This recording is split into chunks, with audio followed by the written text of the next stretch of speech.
ചേച്ചി. ഇന്ന് ഇച്ചിരി വെറൈറ്റി കളി കളിക്കാം. നമുക്ക് സ്ക്വിഡ് ഗെയിമിന്റെ ഒരു കളിയില്ലേ, റെഡ് ലൈറ്റ് ഗ്രീൻ ലൈറ്റ്, അത് കളിക്കാം. ഹായ്, അടിപൊളിയായിരിക്കും ഗെയിം. ആരാ അതിന്റെ ഡോള്? ആ ശരിയാണല്ലോ. അപ്പൊ ഇതിന്റെ താര ഡോളാവണ്ടേ? എന്നാ പാറ വായിക്കോ. എനിക്കൊന്ന് വയ്യ തുമ്പി ചേച്ചി. എന്നാ ഞാൻ ഡോളാവാ. ഞാനല്ലേ ഏറ്റവും മൂത്ത്. അത് കഴിഞ്ഞിട്ട് തുമ്പി, അത് കഴിഞ്ഞിട്ട് കാവ്യ, അത് കഴിഞ്ഞിട്ട് പാറു. ഓക്കെ എന്നാ തുടങ്ങുമല്ലേ? ഇവിടെ ഒരു വൈറ്റ് ബോൾ ഞാൻ വെച്ചേക്കുന്നുണ്ടല്ലേ. ഈ ബോൾ കടന്നു വന്നാൽ നിങ്ങൾക്ക് എങ്ങനെ വേണമെങ്കിലും ഇറങ്ങാം. തുടങ്ങുവാണേ. Red light, green light, red light, green light.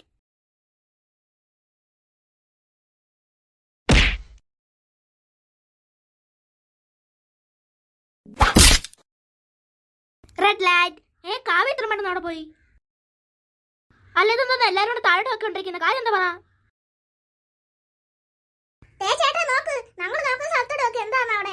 എന്റെ അമ്മ ഇനി പാമ്പ് വല്ല ആണോ? അയ്യോ, ദേ കാവ്യ നിലത്ത് വീണ് കിടക്കുന്നു. അയ്യോ, എന്തായാലും പറ്റിയോ കാവ്യ? എഴുന്നേക്ക്. നിനക്ക് എന്തെങ്കിലും പറ്റിയോ കാവ്യേ? ഒന്നും പറ്റിയില്ല. നല്ലോണം വീണ് ഞാൻ. അല്ല തുമ്പി, കാവ്യ എങ്ങനെ വീണേ? ഇവളെന്താ പെട്ടെന്ന് ഇങ്ങോട്ട് വേറെ വേണ്ടിട്ട് ഓടിയോ? ഇല്ല, അവളൊന്നും ഓടിയില്ലേ. എനിക്കറിയത്തില്ല അവൾ അങ്ങനെ വീണേന്ന്. ചേട്ടൻ തന്നെ വെച്ചോളോട്. അല്ല കാവ്യ, നീ എങ്ങനെ വീണേ? ചേട്ടാ, ഞാൻ ഏതോ ഒരു കമ്പി കയറി ചവിട്ടിയതെന്ന് തോന്നുന്നു. തട്ടി വീണതാ. നീ പതുക്കെയല്ലോ. പിന്നെ എങ്ങനെ അങ്ങനൊക്കെ കമ്പി കൊണ്ടോ എങ്ങനെ തട്ടി വീഴാനാ? വേറെ വല്ലതായിരുന്നോ? ഇല്ല, കമ്പാണോ വേറെയാണോന്ന് ഞാൻ കണ്ടില്ല. ഞാനിപ്പോ ഇരിക്കുന്നതിന്റെ ആ സ്ഥലത്ത് തന്നെയാ ഞാൻ തട്ടി വീണത്. അപ്പൊ അവിടെ കണ്ടാ തോന്നുന്നു. എന്താണ്ട് കിടക്കുന്ന നോക്കാം. ഇവിടെ ഒരു കമ്പ് കിടക്കുന്നു. ഇവിടെ ആയിട്ട് ഒരു കമ്പ് കിടക്കുന്നു. ഈ കമ്പി തട്ടിയാന്ന് തോന്നുന്നു ഞാൻ വീണാൻ തോന്നുന്നു. ആഹാ, ശരിയാണല്ലോ. ദേ ഒരു കമ്പ് കിടക്കുന്നു. ഇതെന്തോന്ന് കമ്പ ഇത്? കണ്ടിട്ട് മനസ്സിലാകുന്നില്ല. എടുത്തു നോക്കാന്ന്. എന്തായാലും ഇതെന്താ കമ്പ ഇത്? ഞാൻ അതൊരു ജീവിതത്തിൽ കണ്ടിട്ടില്ലല്ലോ. എന്തോന്നാ കമ്പന്റെ മോളുവശത്ത് എന്തോ ഒരു ടേപ്പ് ഇട്ട് കെട്ടി വെച്ചേക്കുന്നു. Orange colour. ഓറഞ്ചാണോ മഞ്ഞയാണോ കണ്ടിട്ട് മനസ്സിലാകുന്നില്ല. പിന്നെ ഒരു വെള്ള കളർ എന്തോ ഒരു സാധനം. ഇതെന്തോന്ന്? എന്റെ അമ്മ, ഈ കമ്പ അങ്ങനെ ഇത്ര പെട്ടെന്ന് ഇത്ര വലിപ്പം വെച്ചേ? എന്റെ അമ്മ, ഈ വടിക്കങ്ങൾ ഇത്ര വലിപ്പം വെച്ചത്? അയ്യോ, കൊച്ചു വടിയല്ലായിരുന്നോ? ഇപ്പൊ എന്തൊരു വലിപ്പം ഇത്?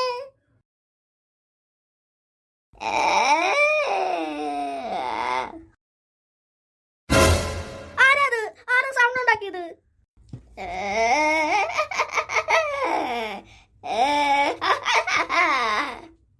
അയ്യോ, അയ്യോ, നിങ്ങൾ ആരാ? എന്റെ പേര് വടിപ്രേതം. എന്നിട്ട് നിങ്ങൾ എവിടെ? നിങ്ങളിത് കാണുന്നില്ലല്ലോ. എടാ മണ്ട ചക്ക, നിന്റെ മുമ്പിൽ കിടക്കുന്ന ആ വടി തന്നെയാടാ ഞാൻ.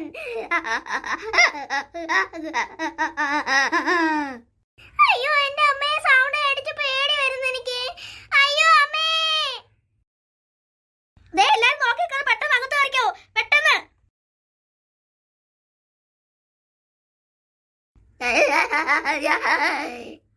ഇവരിനി പുറത്തോട്ട് ഇറങ്ങട്ടെ.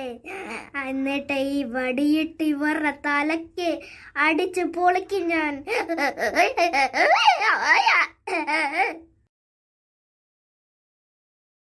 അയ്യോ മാമി. അയ്യോ, മക്കളെ വിളിക്കുന്ന സൗണ്ട് കേൾക്കുന്നേ. ആ ശരിയാണല്ലോ. അല്ല, എന്താ പറ്റി കണ്ണാ? അയ്യോ മാമി, പ്രേതം. പ്രേതം എവിടെ? അയ്യോ മാമി, നടന്ന കാര്യങ്ങളെല്ലാം ഞാൻ പറഞ്ഞുതരാം. അയ്യോ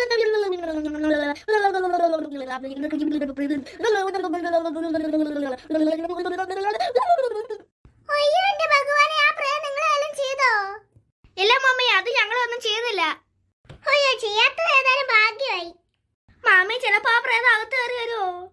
അറിയത്തില്ല കണ്ണാ, പ്രേതമല്ലേ, ചിലപ്പോ അകത്ത് കയറുമായിരിക്കും. അല്ലെങ്കിൽ പ്രേതങ്ങൾക്ക് അകത്ത് കയറാൻ പറ്റൂല. എവിടെ വേണമെങ്കിൽ കയറാൻ പറ്റൂല. ഇപ്പൊ മതിലുണ്ടെങ്കിൽ അതിനപ്പുറത്ത് അവർക്ക് കയറാൻ പറ്റൂല. എന്തായാലും വീടിന്റെ അകത്ത് കയറുമായിരിക്കും. എനിക്കൊന്നും ആ കൂടെ പേടി വരുന്നു. അല്ല കണ്ണാ, അതിനെ കണ്ട എങ്ങനെ ഇരിക്കുന്നേ? ഞാനിപ്പോ പറഞ്ഞില്ല മാമി, അതിനെ കണ്ട ഒരു വടി പോലെ ഇരിക്കുന്നേ. അതിന്റെ അകത്തുനിന്ന് സൗണ്ട് വരുന്നത് ആ പ്രേതത്തിന്റെ. ആ പ്രേതത്തിന്റെ പേര് വെച്ചപ്പോ വടിപ്രേതം എന്ന് പറഞ്ഞേ. വടിപ്രേതോ? ശരിക്കും വടിപോലെ തന്നെയാണോ ഇരിക്കുന്നേ? ആ മാമി, അതൊരു വടിയാ. അതാ ആ പ്രേതം. ആ പ്രേതം വടിയായിട്ട് നിൽക്കുന്നേ. എന്റെ അമ്മയെ കേട്ടിട്ട് തന്നെ മനുഷ്യന് പേടി വരുന്നു. എന്റെ അമ്മ ഇനി ആ പ്രേതം നന്ദനയുടെ അടുത്ത് തന്നെ പോയോ നീ? അയ്യോ, ഇനി ചേച്ചി വല്ലതും ചെയ്യാൻ പോയി കാണോ ആ പ്രേതം? നമുക്ക് പെട്ടെന്ന് അങ്ങോട്ട് പോയി നോക്കിയിട്ട് വരാം. എന്നാലും കറക്റ്റ് സമയത്ത് തന്നെയാ. സുമേഷ് രമേശ് ജോലിക്ക് പോയത്. എന്റെ ഭഗവാനെ, ഇനി എന്താ ചെയ്യാവോ?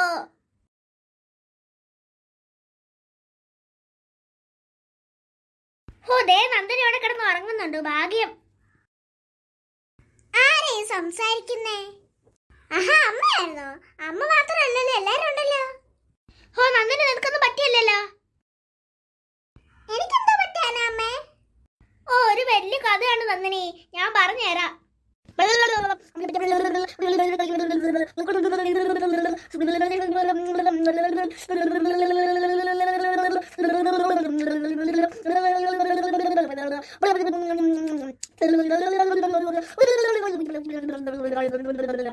ഓയ്യോ, എത്ര സംഭവം ഉണ്ടായോ? നന്ദനി, നീ ഒത്തിരി ഒന്നും പേടിക്കില്ല കേട്ടോ, വയറ്റിൽ കിടക്കുന്ന കുഞ്ഞിനെ ബാധിക്കുവേ. ആ ശരി അമ്മേ. അല്ല, എന്നിട്ട് ആ പ്രേതം മക്കളെന്തായാലും ചെയ്തോ?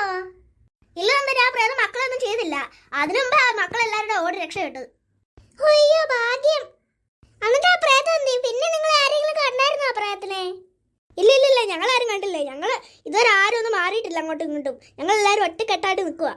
എന്നാ അമ്മ, എല്ലാരും ഇവിടെ ഇരിക്കേ, കഥ കൂടെ അടച്ചിട്ടോ. അല്ല, എല്ലാരും കൂടി ഇരുന്ന സ്ഥലമില്ലല്ലോ നന്ദിനി. ഓ, സ്ഥലമൊക്കെ ഉണ്ട് അമ്മേ, വലിയ കട്ടിലല്ലേ. ഓ, ഇപ്പൊ സുമേഷ് രമേശനും ഉണ്ടായിരുന്നെങ്കിലേ ആ പ്രേതത്തിന് തലമണ്ടക്കിട്ട് ഒരെണ്ണം കൊടുക്കായിരുന്നു. ആ ശരിയാ, ആ പ്രേതത്തിന് തലമുണ്ട തല്ലി പൊളിക്കായിരുന്നു. എന്റെ അമ്മ, ഇനി എത്ര നേരാന്ന് വെച്ചാ ഇനി ഇവിടെ ഇരിക്കണ്ടേ? രമേശ് സുമേഷ് ഇവിടെ വരുന്നവരെ ഇരിക്കണ്ടേ ഇവിടെ?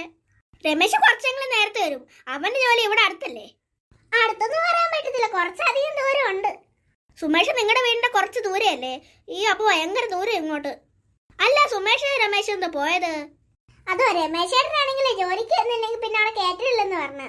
അതുകൊണ്ടായിരുന്നു അങ്ങ് പോയത്. നാളെ പോണേ ഇനി. ആ ചേച്ചി പറഞ്ഞോടത്ത് തന്നെയാ. പിന്നെ സുമേഷേട്ടനെ അവിടെ കേട്ടില്ലെന്ന്, പിന്നെ ജോലിക്ക് എന്നില്ലെങ്കിൽ. ഞങ്ങൾ 5 ദിവസം ലീവ് പറഞ്ഞു, പക്ഷെ അവര് പറ്റത്തില്ലെന്ന് പറഞ്ഞു. അതുകൊണ്ടായിരുന്നു പോയത്. രമേശേട്ടൻ പിന്നെ ഇവിടെ അടുത്താണ്. അടുത്തെന്ന് പറയുമ്പോഴത്തേക്ക് കുറച്ച് ദൂരം ഉണ്ട്. അതുകൊണ്ട് തന്നെ ഞാനങ്ങ് വിട്ടത്. പിന്നെ ഓണർ പറഞ്ഞത് ചെന്നില്ലെങ്കിൽ പിന്നെ ജോലി തരത്തില്ലെന്ന് പറഞ്ഞു. അതുകൊണ്ട് ഞാനിങ്ങ് പറഞ്ഞു വിട്ടത്. പിന്നെ അവരിനി വരുമ്പോ എന്തായാലും വഴി കണ്ടെത്താ.